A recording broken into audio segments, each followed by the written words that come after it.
This is episode number 35 of Real Occult, where we apply numerology and astrology to the material world. In this episode, we are talking about how you can gain spiritual clarity and divine confidence so that you can power through life knowing that the universe is supporting you in achieving your goals, achieving your desires, and having the clarity to know which goals and desires are in alignment with your natural, energetic gifts, blessings, and talents. So this is extremely top of mind for myself. I am recording this on June 6th, Friday, Venus Day. Venus is a beautiful, lovely energy, all about beauty, grace, sophistication, uplifting others, adding beautiful energy into the world. And so for myself, and well, actually for everybody, this 9 universal year is completing the energetic loops. It's closing the energetic loops and energetic input-output cycle that began in 2017. 2 plus 1 is 3 plus 7 is 10. So 2017 was the first year of inputs for this 9-year universal cycle. And we are in 2025. 2 plus 2 plus 5 is 9. So this cycle is coming to a conclusion. And June is the 6th month of this 9 universal year. And so January started pushing us in a new direction. February, a new direction, because 9 energy transfers us from what was into what will be. And so this is a entire year of conclusions, transitions from the last cycle into the next cycle. So January began that transition process, began closing these loops, these energetic input-output loops. In February, the second month, gave us a glimpse into the future. March, which had both a solar and lunar eclipse, 2 eclipses, along with, I believe we had 2 retrogrades at the beginning of the year, both of which dipped over into March, if I remember correctly. And during the last eclipse at the end of the month, we had 5 or 6 energies in the house of the eclipse. So all of this 3 energy, this playful, creative, ambitious energy, was transitioning us from what was into what will be. That heavy transitional energy with Pisces and all these planets in Pisces ripping us through this transition. Venus retrograde having us re-examine what we value not only in others, but what we value in ourselves. April began laying the new foundation for 2026 for energy, foundation, structure, routine, hard work. May started this process of transitioning us into what will be. So May started making the transition real from this last 9-year cycle into the next. And June, this 6th energy, is all about doing the work to get us over the hump from what was into what will be. And so next month, July, we also have here in June 4 or 5 different transits of planets helping drive us forward into the new, helping us actually begin to do the work required, make the sacrifices we have to make, actually begin to change our lives. And so next month, 7 energy is going to be reevaluating, making change, making transitions from the work that we do this month. June, this is laying the actual work, laying these inputs into the universe. And so this gaining spiritual, so that you lay all this input in, so that next month, 7 energy, you can begin to examine what works, what doesn't work, how you want to move forward using this divine intelligence that the universe is going to be giving us next month. Before we get there, you have to lay down and actually do all of this hard work that began last week. We're on Friday, so that began on Sunday. We're at the end of the week now.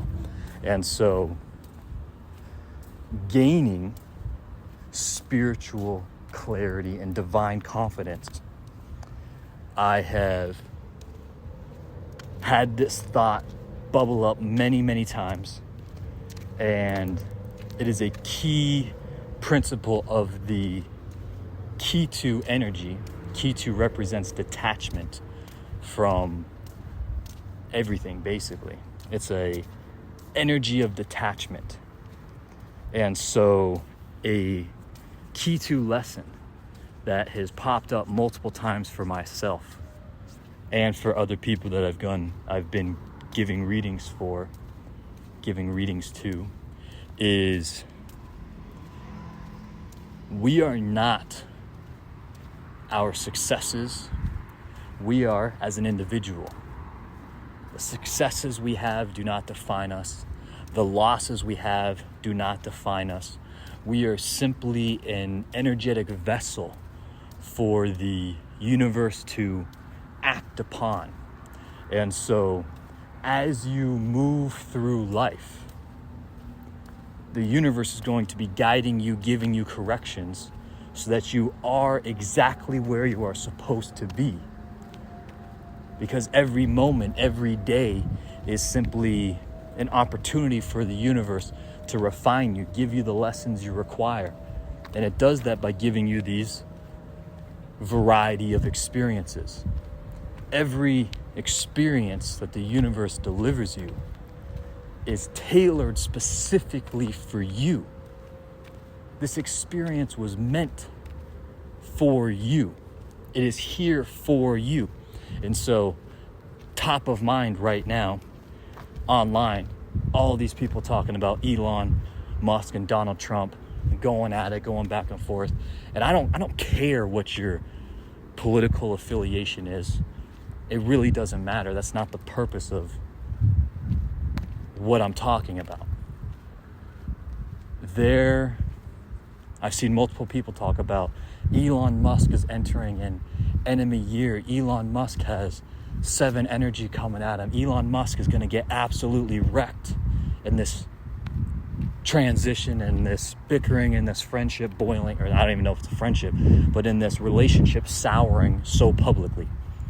And so it is blatantly false that the universe is out to get you. The universe is out to harm you or to wreck you. That's not the purpose of these oppositional energies. So an enemy energy in Chinese astrology would be like the rat and the horse. The rat's the first sign, the horse is the 7th sign. 1 + 7 gives you an 8 transformational dynamic to this relationship.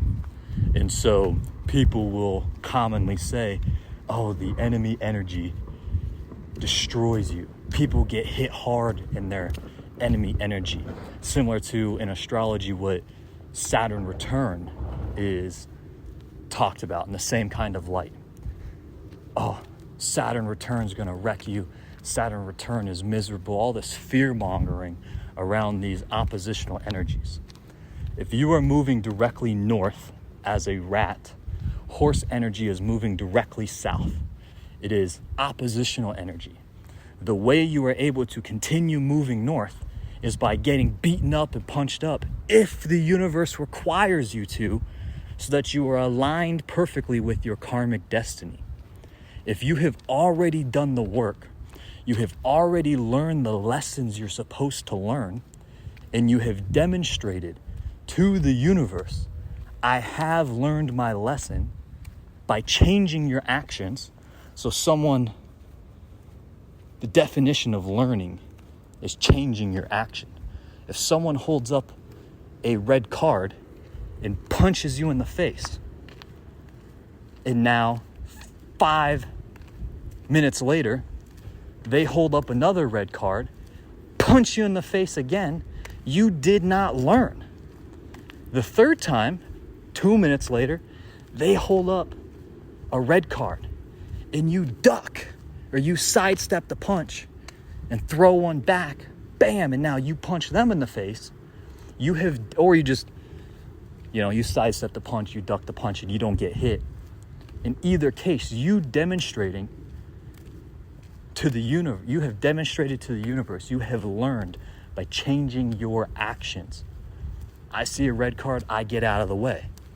That is a change in behavior.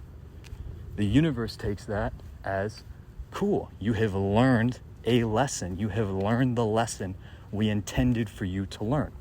So with Saturn return specifically, you have the planet of Saturn and you have the ring that goes around it. Some people are trying to run ahead of where they're meant to be. You'll see this commonly with billionaires and centimillionaires. They had 5-6 businesses that had different reasons for failing. They're constantly outpacing, they get this thing growing, and then bam, something happens and they lose all their money. And then they get a second thing going, it's working amazing, bam, happens again, they lose all their money again. It is only when Saturn has given these people the corrections required to learn the lessons, so that the third company they build, they demonstrated to the universe, I've changed my behavior, and now they're sitting steady in the middle of Saturn's ring. And they're able to continue moving forward and not get held back. Other people are on the opposite side of Saturn. They're constantly lagging behind. And I see it when people fearmonger Saturn return. I can instantly act from the axiom of these people's statements.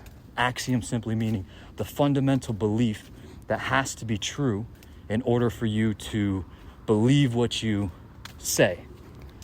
So if you say the sky is blue, you would fundamentally have to believe that the sky is blue if that's a true statement.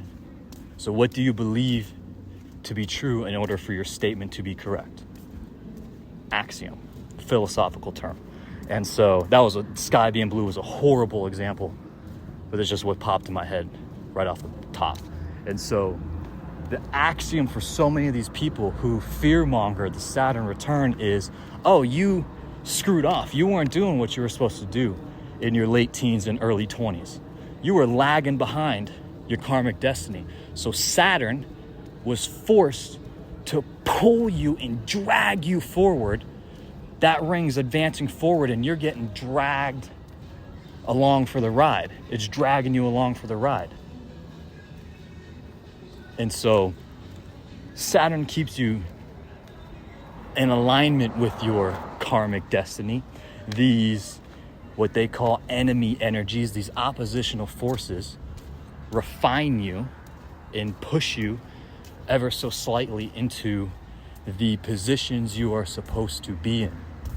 And so Ketu, detachment, whatever house it falls in, that area of your life, your successes and failures are literally not yours.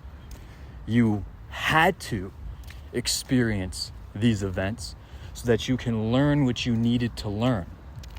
The universe doesn't want you to know everything. You are not supposed to always win. You are not going to always lose. The universe has these levers it can pull that help align you to your karmic destiny. And so having the emotional detachment from these events so that you can take a step back and analyze, what's the universe trying to tell me here? What's the lesson the universe wants me to learn? The sooner you take that lesson and demonstrate you have actually learned by changing your action, the sooner you move on to the next lesson. And so for myself, growing up, it was nothing but wins. Win, win, win, win, win, win. Everything I did, I won at. Literally everything. I did not lose. In my mind, I'm like, through high school, want to be the president of Honor Society. Bam, win the presidency for National Honor Society. We want to do a killer job. Bam, we have biggest fundraisers the school's ever had. It's like every single thing I set my mind to, every single thing I chose to do. I want to play college sports. Bam, I go and play college hockey. It's like, cool, my parents are spending money for me to take batting lessons when I'm playing baseball. I hit like 21 or 20. I was the leadoff hitter, hit 21 or 22 leadoff hits where I got on base 21 or 22 times. I think it was like 22 times. Might have been 21. It's like literally I did not lose because I had to learn these lessons of like, yeah, some people just win, win, win, win, win. Then I go to college. I make a decision to drop out. I have a business. This thing just starts churning and burning. And I make the decision to leave school. Knowing what I know now, wouldn't have chosen the school I chose. And I would not have left because it is not in my energy to have made, in alignment with my energy to have made either one of those decisions. But knowing what I know now, I absolutely had to make both of those decisions in order for me to be beautifully aligned with my destiny today. Grown up, only thing I wanted to do was be a fighter pilot. That's it. Wanted to fly planes. Well, get to be second, third grade, come to find out, I'm colorblind. That's not an option. You're not flying military planes, military aircraft when you're colorblind. It's like, oh, okay, cool. I love oil and gas. I love manufacturing equipment. I love being outdoors. I'm gonna go be a petroleum engineer. Looking at Colorado School of Mines, all this stuff. First thing I see, it's like, oh, all these charts are color-coded. You can be a petroleum engineer, but you're not gonna be a top dog in this industry because you're colorblind. You literally have a deficit that's going to make it infinitely harder for you to do what you want to do. Okay, cool, I'm not gonna do that. Every single thing I wanted to do, and then I go to school to play hockey. Universe supports me in that. Leave to go start my business. Now the struggle happens. Loss. First business doesn't work out. Second business, getting a little lawsuit thing, import-export agency where I'm not even involved. The supplier who I'm sending parts for, it's like, end up in this whole freaking thing. It's like, okay, learned all about that. And then when I'm in my mid-20s, my grandfather has a stroke. And at the time, I'm building a little kinesiology business because my whole life was just sports. And grandfather has a stroke, ends up in the hospital, nearly dies, emergency brain surgery. Parents are like, holy moly, both my parents work. What are we going to do with this guy? How are we going to help him through this end-of-life experience? Goes to a facility for like a week and a half, 2 weeks, and it's like, oh yeah, he's completely bedbound. He literally can't feed himself. Go to check on him. It's been like 3 hours of his food literally sitting there on the table directly in front of him. He can't feed himself. Nurses are so busy and understaffed that he can't even feed himself. He can't eat. We're feeding. It's like, okay, well, if we're going to be doing all this, I'm living with my girlfriend at the time on the other side of town. I'm like, okay, let's bring him home. go through this whole 2-year hospice experience where I'm his daily caretaker, driving to and from their house, my parents' house every day. And sure enough, 5 clients leave, 10 clients leave, whole business ends up dissolving. Everything gets shut down. I'm going through this daily grind, wake up, drive across town, feed him breakfast, get him his lunch, or feed him breakfast, then we change him, then we get him lunch, then we give him his meds in the afternoon, or I'm doing this, wake up, feed him, change him, lunch, meds, hand him off dinner with my parents, back to my girlfriend's house, wake up, drive over, breakfast, change him, lunch, meds, dinner, hand him off to my parents, wake up, drive across town, breakfast, change him, lunch, meds. This complete cycle every single day. You don't get a day off on hospice. And no one wins. There is no win. I like to win. This is just loss after loss after loss after loss. It's like, that's not me. The universe literally delivered me these experiences so that I could learn these lessons to be exactly where I'm at today. So that I can better relate to people. I can emotionally stay grounded regardless of the circumstances I'm in. And so all of these things were literally divine gifts given to me. My wins are not mine. My failures are not mine. The thing that is mine is the lessons that I have taken from these experiences. And so this thing kind of got off track.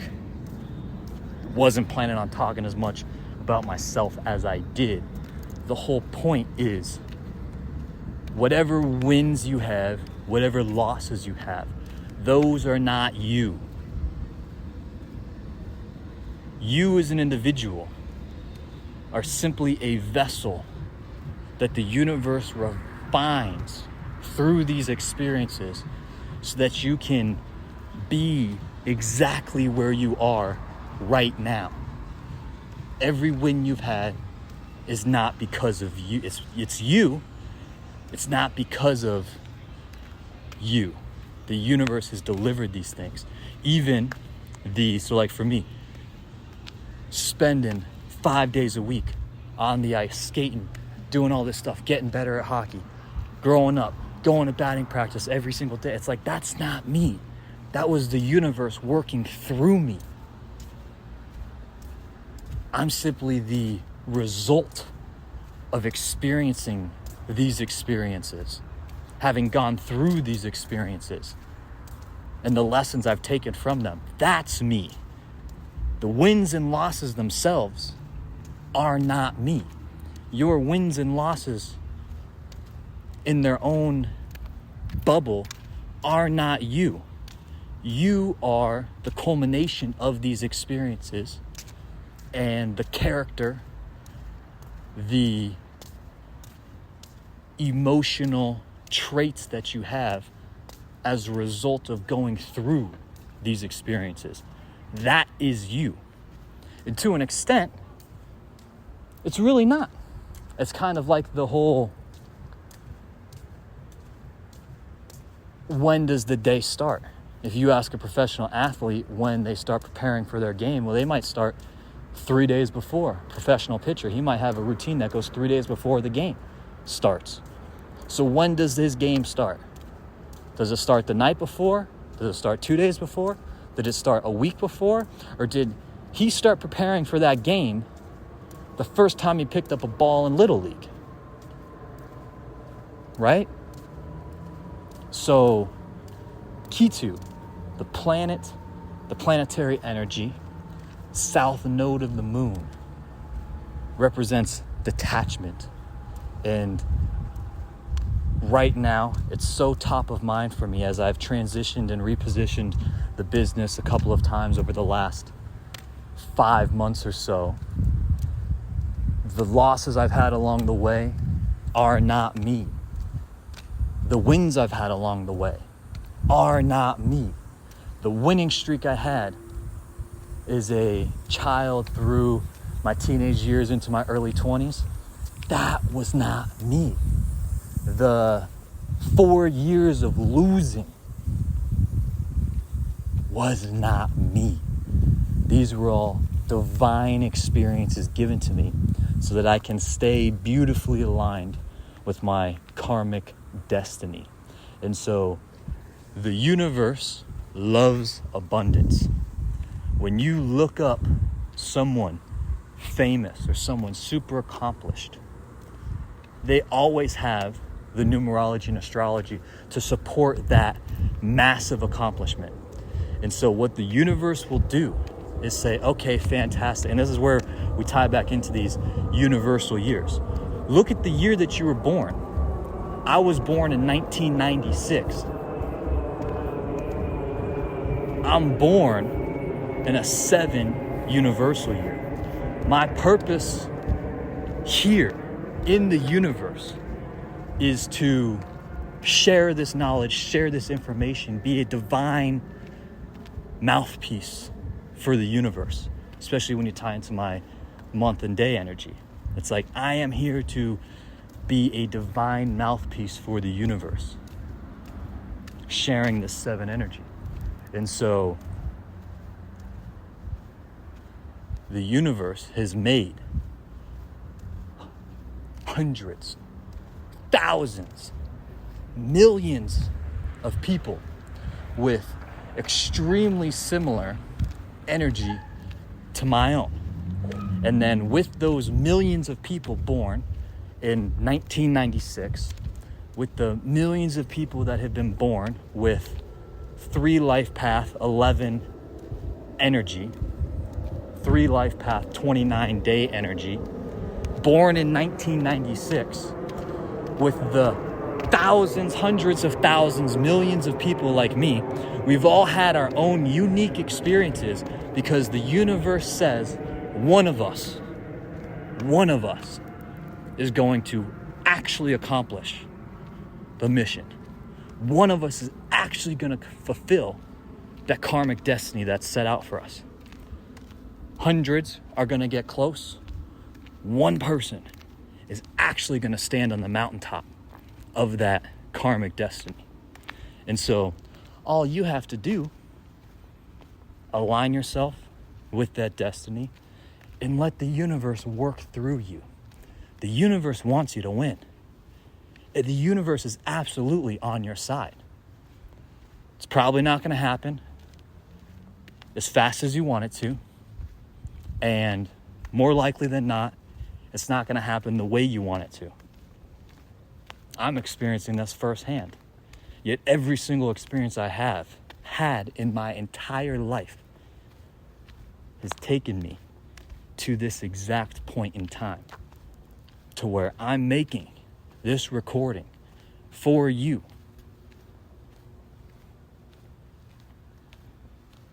If you have listened this far, this is way longer than I thought it was going to be. I talked way too much about myself to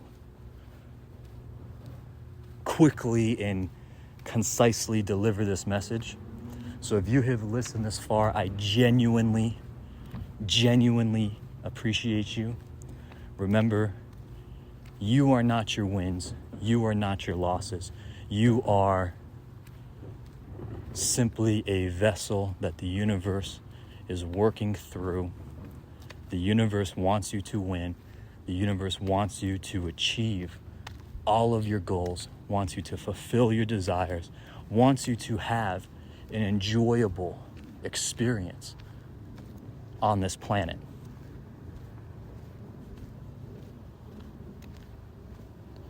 Detach yourself from these losses.